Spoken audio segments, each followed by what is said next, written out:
So hello student, आज हम start करने वाले हैं स्ट्रक्चर ऑफ एटम का पार्ट नंबर 2। ऑलरेडी हम लोग ने पार्ट 1 में atomic number, atomic mass number और उसके बेस्ड प्रॉब्लम डिस्कस किया था। नेक्स्ट अभी हम स्टार्ट करेंगे आइसोटोप, आइसोबार एंड आइसोटोन से। So first we have is isotope. तो आइसोटोप क्या होता है? तो देखो नेम से ही हमें समझ में आ रहा है। आइसो का मतलब होता है same. Iso means what? Same.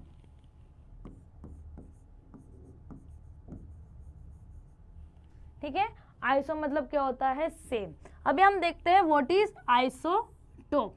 The atom of element having same atomic number but different atomic mass number. तो प्रीवियस सेशन में हमने ऑलरेडी डिस्कस किया है what is atomic number and atomic mass number. तो वैसे एलिमेंट जिसका atomic number same रहेगा but different क्या होगा उनका? Atomic mass number. तो यहाँ पर हम क्या बोलेंगे? आइसोटोप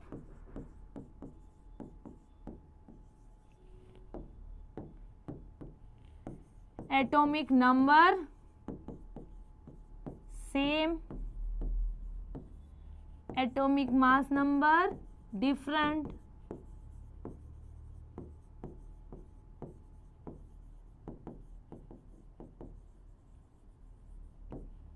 उसको हम क्या बोलेंगे? आइसोटोप। तो यहाँ पर देखो एक एग्जांपल दिया गया है हाइड्रोजन का। तो यहाँ पर अपने पास हाइड्रोजन 3 फॉर्म में अवेलेबल होता है। तो यहाँ पर आइसोटोप की जब हम बात करते हैं ना, तो वो आइसोटोप हम किसके लिए फाइंड आउट करेंगे? देखो सेम एलिमेंट के लिए। ये बहुत इंपॉर्टेंट है। आइसोटोप में हम जो भी एग्जाम्पल लेंगे वो किसके लिए होगा? सेम एलिमेंट का ही होगा। फॉर एग्जाम्पल अगर मैं बात करूंगी कार्बन के लिए, तो कार्बन का ही हम तीनों एग्जाम्पल लेंगे, जैसे कि कार्बन 12, कार्बन 13 और कार्बन 14। अपने पास नेचर में कार्बन 3 फॉर्म में प्रेजेंट होता है। तो यहाँ पर कार्बन 12, 13 और कार्बन 14 में डिफरेंस क्या है? तो हर एक का एटॉमिक नंबर सेम होता है 666। तो हर एक का एटॉमिक नंबर होता है 6। डिफरेंट क्या है उनका? Atomic mass number. तो यहाँ पर देखो एटॉमिक नंबर तो सेम है, डिफरेंट क्या है उनका? Atomic mass number. और यहाँ पर हम किसकी बात कर रहे हैं? तीनों भी कार्बन की ही बात कर रहे हैं। तो आइसोटोप में हम क्या डिस्कस करते हैं? एटम ऑफ सेम एलिमेंट जिसका एटॉमिक नंबर सेम होता है और एटॉमिक मास नंबर डिफरेंट होता है, उसको हम क्या बोलेंगे? आइसोटोप। क्लियर? तो ये हो गया अबाउट आइसोटोप। यहाँ पर और एक एग्जांपल दिया है हाइड्रोजन का, वो देखते हैं। तो हाइड्रोजन के भी 3 आइसोटोप है। एक होता है प्रोटियम, ड्यूटेरियम एंड ट्रिटियम। तो यहाँ पर देखते हैं, देखो सेम क्या है उनका? Atomic number. यहाँ पर भी 1, 1 एंड 1 एटॉमिक नंबर जो है वो सेम है। नेक्स्ट देखो एटॉमिक मास नंबर, यहाँ पर है 1, 2 एंड 3। तो एटॉमिक मास नंबर तीनों में क्या है? डिफरेंट है। तो ये जो एटॉमिक मास नंबर डिफरेंट है वो क्यों डिफरेंट होगा? एटॉमिक नंबर तो तीनों का सेम है। तो एटॉमिक मास नंबर क्यों चेंज हो रहा है? Because number of neutron change हो रहा है। कैसे? तो हमने ऑलरेडी फॉर्मूला एक डिस्कस किया था लास्ट लेक्चर में, A = Z + N बराबर। तो अभी हम क्या करते हैं? N का वैल्यू कैलकुलेट करते हैं तीनों के लिए। तो N का फॉर्मूला क्या हो जाएगा? A - Z। तो फर्स्ट हम देखते हैं हाइड्रोजन के लिए। A का वैल्यू क्या है? 1, Z का वैल्यू इज 1, तो नंबर ऑफ न्यूट्रॉन इज 0 बराबर। तो प्रोटियम में न्यूट्रॉन का नंबर है 0। ड्यूटेरियम के लिए भी सेम फॉर्मूला यूज करेंगे, N = A - Z। Atomic number क्या है? 2, एटॉमिक नंबर 1, तो नंबर ऑफ न्यूट्रॉन क्या मिलेगा? 1। नेक्स्ट अभी हम ट्रिटियम के लिए देखेंगे। So atomic number is 3, atomic mass number is 3, atomic number is 1। तो क्या मिलेगा हमें? Number of neutron 2। तो यहाँ पर देखो तीनों में डिफरेंस क्यों मिल रहा है हमें एटॉमिक नंबर में? बिकॉज तीनों में भी क्या चेंज हो रहा है? Number of neutron. Atomic number तो सेम ही है, मतलब नंबर ऑफ प्रोटॉन तो सेम है। तो ये एटॉमिक मास नंबर क्यों चेंज हो रहा है? Because number of neutrons change हो रहे हैं। क्लियर? तो उसकी वजह से उनका एटॉमिक मास नंबर चेंज हो रहा है। तो यहाँ पर हमने देखा कि आइसोटोप हम सेम एलिमेंट में डिस्कस करते, तो अगर हम बात करेंगे पोजीशन इन पीरियोडिक टेबल, तो पीरियोडिक टेबल में हम लोग ने जो एलिमेंट को अरेंज किया है वो किसके बेसिस पे है? एटॉमिक नंबर के बेसिस पे। यस और नो? जो एलिमेंट ने हम लोग ने अरेंज किया है वो किसके बेसिस पे किया है? एटॉमिक नंबर के बेसिस पे। तो यहाँ पर तीनों भी कार्बन और तीनों भी हाइड्रोजन का अगर हम देखेंगे तो एटॉमिक नंबर तो सेम ही है, तो पोजीशन भी क्या रहेगा उनका पीरियोडिक टेबल में? सेम रहेगा। तो पीरियोडिक टेबल में अगर हम बात करेंगे ये तीनों भी हाइड्रोजन की, तो सेम पोजीशन पे ही प्रेजेंट रहेंगे, बिकॉज उनका एटॉमिक नंबर क्या है? सेम है। सो position in periodic table will be same because atomic number same है, और पीरियोडिक टेबल में जो अरेंजमेंट है वो एटॉमिक नंबर के बेसिस पे है।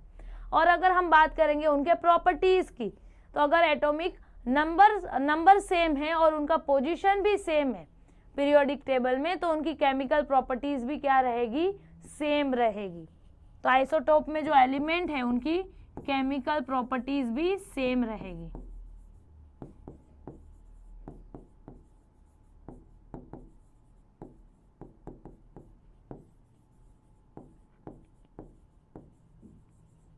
क्लियर? तो ये हो गया आइसोटोप। स्क्रीनशॉट ले लो इसका। सो नेक्स्ट अभी हम डिस्कस करेंगे आइसोबार।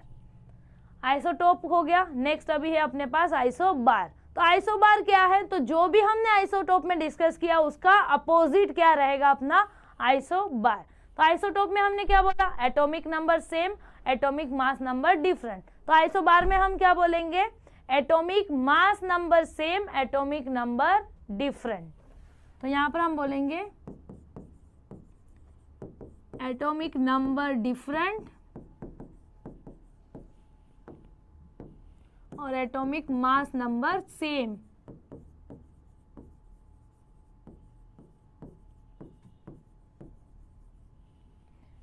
क्लियर? तो वैसे एलिमेंट जिसका एटॉमिक मास नंबर सेम रहेगा बट एटॉमिक नंबर डिफरेंट रहेगा उसको हम क्या बोलेंगे? आइसोबार। अगर हम बात करेंगे पोजीशन की पीरियोडिक टेबल में, तो वैसे एलिमेंट का पोजीशन क्या रहेगा? ऑब्वियसली बात है डिफरेंट। क्यों different? Because atomic number different है। और हमने अभी देखा कि पीरियोडिक टेबल में जो अरेंजमेंट है वो किसके बेसिस पे है? एटॉमिक नंबर के बेसिस पे है।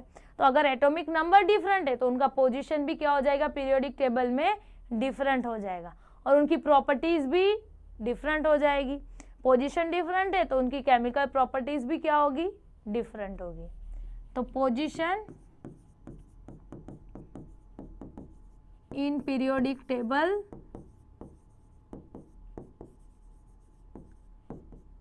is different as well as chemical property is also different.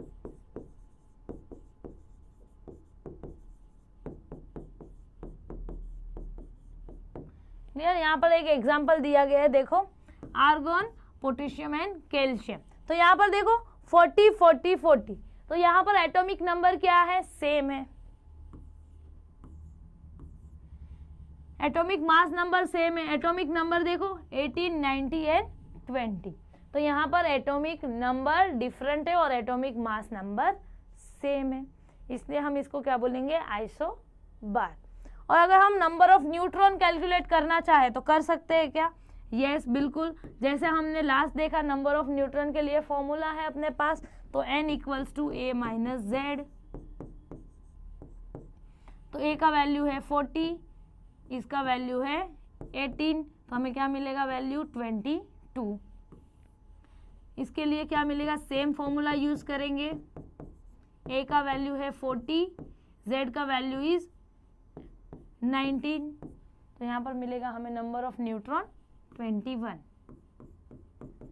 यहाँ पर भी 40 और एटॉमिक नंबर है 20, तो number of neutron will be 20। तो यहाँ पर देखो नंबर ऑफ न्यूट्रॉन भी क्या है? तीनों में डिफरेंट है, as well as number of proton are also different. Clear? तो एटॉमिक नंबर डिफरेंट होने की वजह से पोजीशन भी क्या होगा? उनका डिफरेंट रहेगा, और उसकी वजह से केमिकल प्रॉपर्टीज भी डिफरेंट रहेगी। और यहाँ पर और एक बात, हमने देखो तीनों भी डिफरेंट डिफरेंट एलिमेंट में आइसोबार देखा है। यहाँ पर देखो एक है ऑर्गन, पोटेशियम एंड कैल्शियम, यहाँ पर तीनों भी एलिमेंट क्या है, डिफरेंट है। और आइसोटोप में हमने क्या बोला था, सेम एलिमेंट। यहाँ पर डिफरेंट एलिमेंट का एटॉमिक नंबर सेम है, एटॉमिक मास नंबर डिफरेंट है। क्लियर? तो ये हो गया अपना आइसोबार। सो नेक्स्ट अभी हम कैलकुलेट करेंगे आइसोटोन। तो आइसोटोन क्या होता है, the atom of different element. यहाँ पर भी हम किस में बात करेंगे, डिफरेंट एलिमेंट में। So different element having same number of neutron in their nucleus. तो न्यूक्लियस में अगर same number of neutron present रहेगा उसको हम क्या बोलेंगे, isotone. Easy, same number of neutron को हम क्या बोलेंगे, आइसोटोन। तो यहाँ पर example oxygen, nitrogen and carbon 14। So oxygen का atomic number is 8, atomic mass number is 16। Nitrogen का देखो एटॉमिक नंबर है 7, एटॉमिक मास नंबर है 15। कार्बन का है atomic number 6, atomic mass number is 14। यहाँ पर हमने कौन सा कार्बन लिया है, कार्बन 14। अभी कैलकुलेट करेंगे हम नंबर ऑफ न्यूट्रॉन ऑक्सीजन के लिए। So same A minus Z, A का वैल्यू कितना है 16 एंड 8 और एन जेड का वैल्यू है 8, तो वैल्यू हमें मिलेगा 8। सेम नाइट्रोजन के लिए कैलकुलेट करेंगे, सेम फॉर्मूला यूज करेंगे। ए का वैल्यू, एटॉमिक मास नंबर का वैल्यू है 15, एटॉमिक नंबर है 7, तो क्या मिलेगा हमें वैल्यू 8। नेक्स्ट अभी हम कार्बन के लिए कैलकुलेट करेंगे। सो 14 माइनस 7 क्या मिलेगा 8। तो तीनों में भी देखो क्या है, एन का वैल्यू सेम है, इसलिए इसको हम क्या बोलेंगे, आइसोटोन। अगर हम बात करेंगे पोजीशन की, तो देखो एटॉमिक नंबर सेम है क्या, नहीं है, तो पोजीशन भी क्या रहेगा पीरियोडिक टेबल में, डिफरेंट। तो पोजीशन डिफरेंट, तो ऑब्वियसली बात है अगर पोजीशन डिफरेंट है तो उनकी प्रॉपर्टीज भी क्या रहेगी, डिफरेंट डिफरेंट रहेगी। तो chemical property will also different. Clear? तो ये हो गया अपना isotope, isobar and isotone. Next अभी हम इसके बेस्ड प्रॉब्लम सॉल्व करेंगे। So the two natural isotope of chlorine, that is chlorine 1735 and chlorine 1737 exist in relative abundance of 3:1।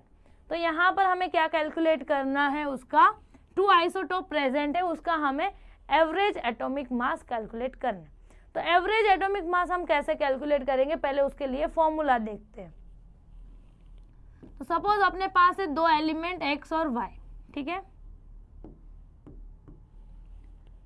इसका है एटॉमिक नंबर Z1, इसका है एटॉमिक मास नंबर A1, इसका है एटॉमिक नंबर Z2 और इसका है atomic mass number A2।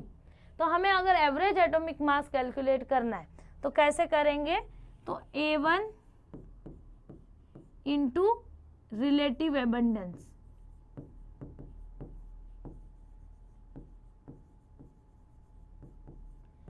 Plus A2 into relative abundance.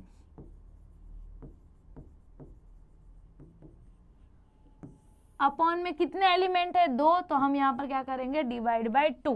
तो यहाँ पर क्या करेंगे, हम फर्स्ट एलिमेंट का एटॉमिक मास नंबर को रिलेटिव एबंडेंस से मल्टीप्लाई करेंगे। रिलेटिव एबंडेंस क्या होता है, तो वो एलिमेंट नेचर में कितने अमाउंट में प्रेजेंट है, कितने एबंडेंट है, कितना परसेंटेज में प्रेजेंट है, that is relative abundance. Same second element का हम एटॉमिक मास नंबर लेंगे, उसको उसका रिलेटिव एबंडेंस से मल्टीप्लाई करेंगे और जितने नंबर ऑफ एलिमेंट है उससे हम डिवाइड करेंगे। यहाँ पर कितने एलिमेंट है, 2, तो हम क्या करेंगे 2 से डिवाइड करेंगे। क्लियर? तो यहाँ पर देखो अभी अपने पास क्या है, क्लोरीन 35 एंड क्लोरीन 37, 2 क्लोरीन अपने पास प्रेजेंट है। क्लियर? तो अभी कैलकुलेट करेंगे average atomic mass. Formula already हमें मालूम है, तो फर्स्ट क्लोरीन का देखो एटॉमिक मास नंबर इज 35, उसका रिलेटिव एबंडेंस कितना रेशियो में है, 3, तो यहाँ पर हम क्या करेंगे 3 से मल्टीप्लाई प्लस नेक्स्ट क्लोरीन का एटॉमिक मास नंबर देखो 37, रिलेटिव एबंडेंस का रेशियो देखो 1, क्या करेंगे डिवाइड बाय 2। जब हम इसको सॉल्व करेंगे तो हमें वैल्यू मिलेगा 35.5। तो ये हो गया उसका एवरेज एटॉमिक मास। क्लियर? तो ऐसे हम easily average atomic mass calculate करेंगे। स्क्रीनशॉट ले लो।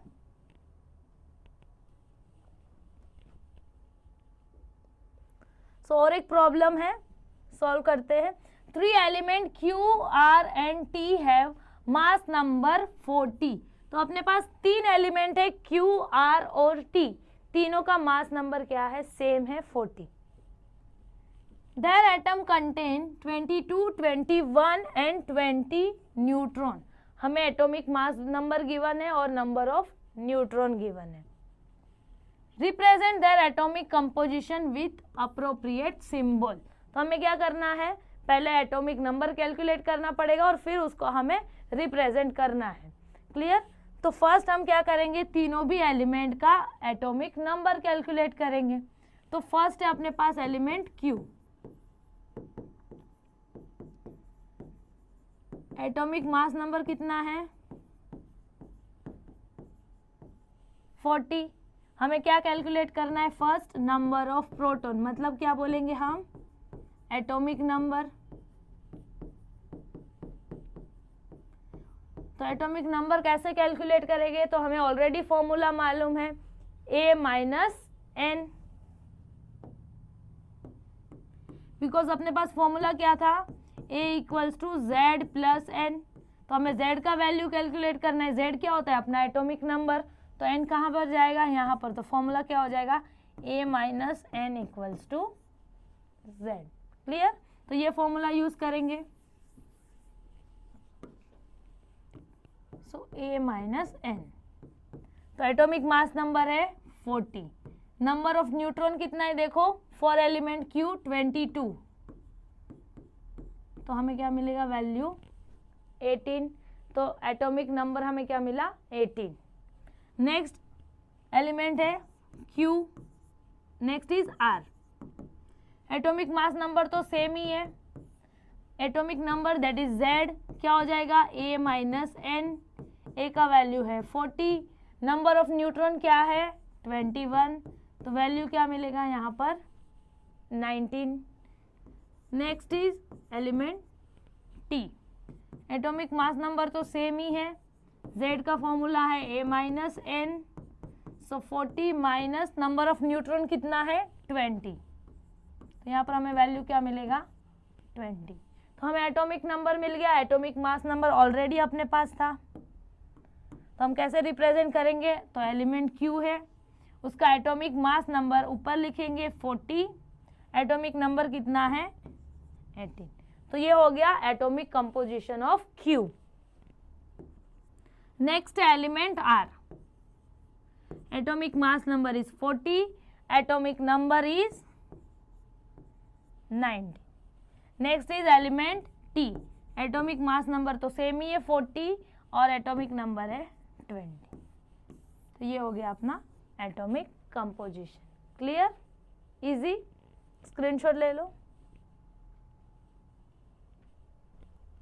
सो नेक्स्ट अभी हम डिस्कस करेंगे drawbacks of Rutherford atomic model. So हम लोग ने आइसोटोप, आइसोबार और आइसोटोन ऑलरेडी डिस्कस किया।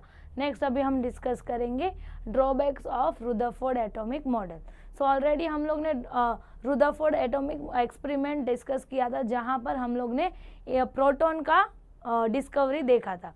अभी हम उसके ही ड्रॉबैक्स स्टडी करेंगे। सो ड्रॉबैक्स क्या थे? तो सिर्फ 2 ही ड्रॉबैक्स थे। टेक्स्ट बुक में बहुत ही लेंदी वे में एक्सप्लेन किया है, बस यहाँ पर हमें 2 ही पॉइंट एक्सप्लेन करने हैं, जो 2 ड्रॉबैक्स थे रुदरफोर्ड एटॉमिक मॉडल के। तो हमने क्या देखा था रुदरफोर्ड एक्सपेरिमेंट में कि अपने पास प्रोटॉन जो है वो कहाँ पर प्रेजेंट है? सेंटर में। और वो सेंटर को हम क्या बोलेंगे? न्यूक्लियस। यस और नो? सो हम क्या बोलेंगे? Proton is present in nucleus. और इलेक्ट्रॉन जो थे वो क्या है? नेगेटिवली चार्ज है और वो क्या करते हैं? न्यूक्लियस के अराउंड में रोटेट कर रहे। And electron is rotating around the nucleus, बराबर।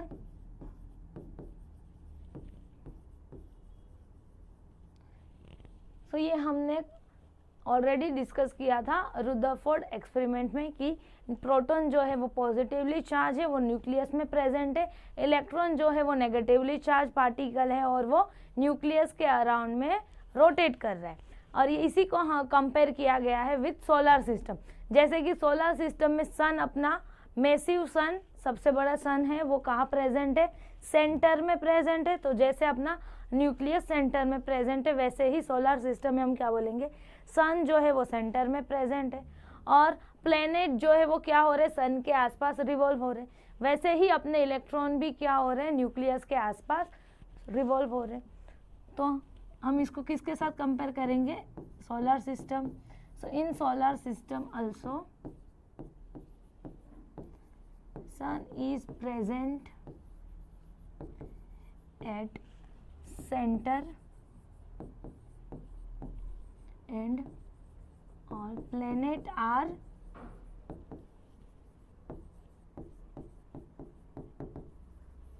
revolving around them.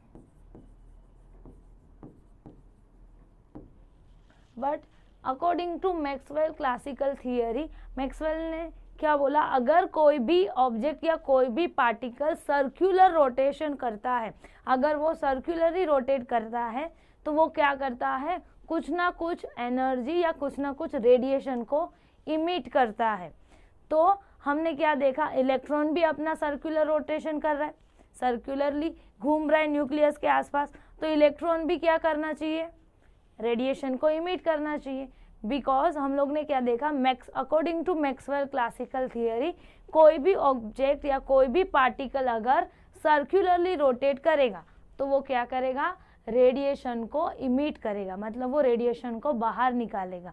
तो सेम वे अगर इलेक्ट्रॉन भी न्यूक्लियस के आसपास रोटेट कर रहा है तो इलेक्ट्रॉन भी क्या करना चाहिए, रेडिएशन को बाहर निकालना चाहिए, रेडिएशन को इमिट करना चाहिए। सो हम क्या बोलेंगे, according to Maxwell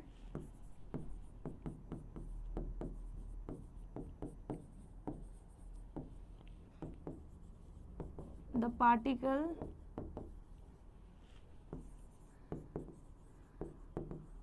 rotating in circular way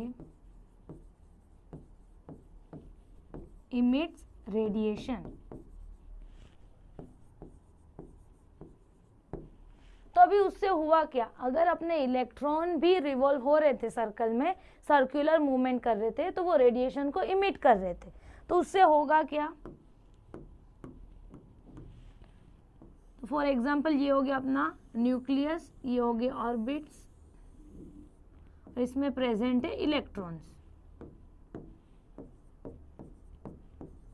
बराबर। और ये इलेक्ट्रॉन क्या हो रहे हैं, ऑर्बिट्स में सर्कुलर मूवमेंट कर रहे हैं, तो वो क्या कर रहे हैं, एनर्जी को इमिट कर रहे हैं। तो अगर वो एनर्जी को इमिट करते हैं तो वो क्या होगा, जैसे ही वो रोटेट करेंगे एनर्जी इमिट करेंगे, तो एनर्जी इमिट करने के बाद वो अंदर का ऑर्बिट में आ जाएंगे, अंदर के ऑर्बिट वाले इलेक्ट्रॉन एनर्जी इमिट करेंगे तो वो और अंदर आएंगे और अंदर आएंगे, और एक टाइम पे ऐसा होगा कि वो न्यूक्लियस पे ही गिर जाएंगे। यस और नो, अगर इलेक्ट्रॉन भी रेडिएशन इमिट करते तो रेडिएशन इमिट करने की वजह से उनकी एनर्जी कम हो रही है, तो एनर्जी कम होते जाएगी तो क्या होगा, वो ऑर्बिट जो है वो अंदर के ऑर्बिट में आते जाएंगे, और एक टाइम वैसा होगा कि वो इलेक्ट्रॉन जो है वो अपना न्यूक्लियस पे ही फॉल हो जाएगा। यस और नो, ऐसा होना चाहिए था according to Maxwell theory. But ऐसा रियल में हो रहा है क्या, नहीं हो रहा है। हमें मालूम है इलेक्ट्रॉन जो है वो सिर्फ ऑर्बिट में सर्कुलरली घूम रहे। तो फिर ये क्या हो गया, फर्स्ट लिमिटेशन, कि अगर इलेक्ट्रॉन रेडिएशन इमिट करता तो वो न्यूक्लियर पे गिरने वाला था, गिरना चाहिए था, बट ऐसा नहीं हो रहा है। क्यों नहीं हो रहा है, उसके लिए कोई भी एक्सप्लेनेशन नहीं था, तो वो एक्सप्लेन नहीं कर पाए न्यूक्लियर कोलैप्स। इसको हम क्या बोलेंगे, न्यूक्लियर कोलैप्स। तो ये न्यूक्लियर कोलैप्स क्यों नहीं हो रहा है, इलेक्ट्रॉन जो है वो न्यूक्लियस पे क्यों नहीं गिर रहे, इसके बारे में कोई भी एक्सप्लेनेशन नहीं था। तो हम लिमिटेशन में क्या लिखेंगे, it could not explain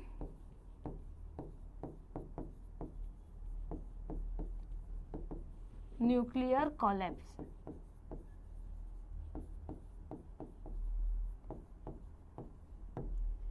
so ये हो गया फर्स्ट लिमिटेशन।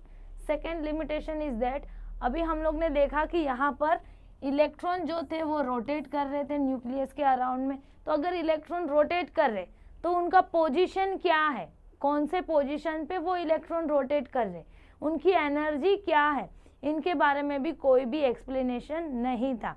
न्यूक्लियस से इलेक्ट्रॉन जो रोटेट कर रहे उनका डिस्टेंस क्या है, दैट इज रेडियस क्या है, एग्जैक्ट पोजीशन क्या होगा इलेक्ट्रॉन का, उनकी एनर्जी क्या होगी, इनके बारे में भी कोई भी एक्सप्लेनेशन नहीं था।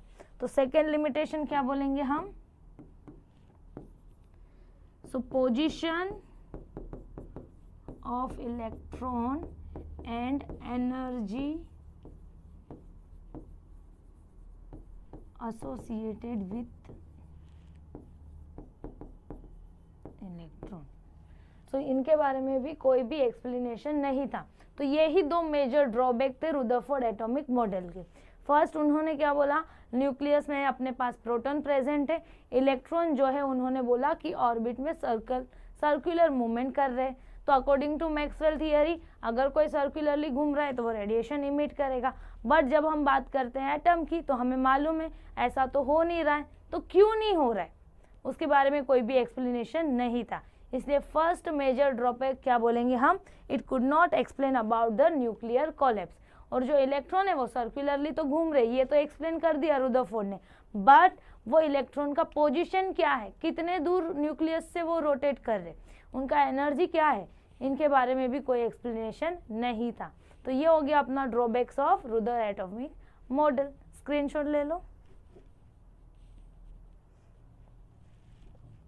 सो नेक्स्ट अभी हम डिस्कस करेंगे Bohr's atomic model. So Bohr's atomic model discuss करने से पहले हमें किस पे वो डिपेंड था वो देखेंगे। तो बोर्स एटॉमिक मॉडल जो है वो दो स्टेटमेंट पे डिपेंड था। First is wave particle duality nature of electromagnetic radiation. अभी समझ में नहीं आएगा बट हम one by one step by step हर एक डिटेल में स्टडी करेंगे और उसके बाद बोर्स एटॉमिक मॉडल पे हम देखेंगे। तो फर्स्ट क्या था, वेव पार्टिकल डुअलिटी नेचर। देखो नेम से ही समझ में आ रहा है, डुअलिटी नेचर। डुअलिटी मतलब दो तरह का नेचर, किसका, इलेक्ट्रोमैग्नेटिक रेडिएशन का। तो इलेक्ट्रोमैग्नेटिक रेडिएशन के पास क्या है, दो नेचर है। कौन कौन से दो नेचर है, तो यहाँ पर देखो एक है वेव नेचर और एक है पार्टिकल नेचर। तो अभी हमें ये देखना रहेगा पहले कि व्हाट इज इलेक्ट्रोमैग्नेटिक रेडिएशन। अभी हमने यहाँ पर क्या देखा, इलेक्ट्रोमैग्नेटिक रेडिएशन के पास दो नेचर है, एक है वेव नेचर और एक है पार्टिकल नेचर। बट ये इलेक्ट्रोमैग्नेटिक रेडिएशन क्या है वो हम पहले डिस्कस करेंगे, फिर उसका वेव नेचर देखेंगे और फिर पार्टिकल नेचर देखेंगे। सेकेंड स्टेटमेंट क्या है, देखो line emission spectra of hydrogen. So next is line emission spectra of hydrogen. तो यहाँ पर हम इमिशन स्पेक्ट्रा देखेंगे हाइड्रोजन का। अभी ये इमिशन स्पेक्ट्रा क्या है वो भी हम वन बाय वन स्टडी करेंगे, डोंट वरी। तो फर्स्ट हम देखते हैं इलेक्ट्रोमैग्नेटिक रेडिएशन क्या होता है। तो इलेक्ट्रोमैग्नेटिक रेडिएशन को स्टडी करने के लिए हमें मालूम होना चाहिए व्हाट इज वेव। तो फर्स्ट हम देखेंगे वेव क्या होता है, फिर हम देखेंगे इलेक्ट्रोमैग्नेटिक रेडिएशन, फिर वो इलेक्ट्रोमैग्नेटिक रेडिएशन का वेव नेचर, पार्टिकल नेचर। ठीक है, वन बाय वन हम डिस्कस करेंगे। तो फर्स्ट हम डिस्कस करेंगे वेव।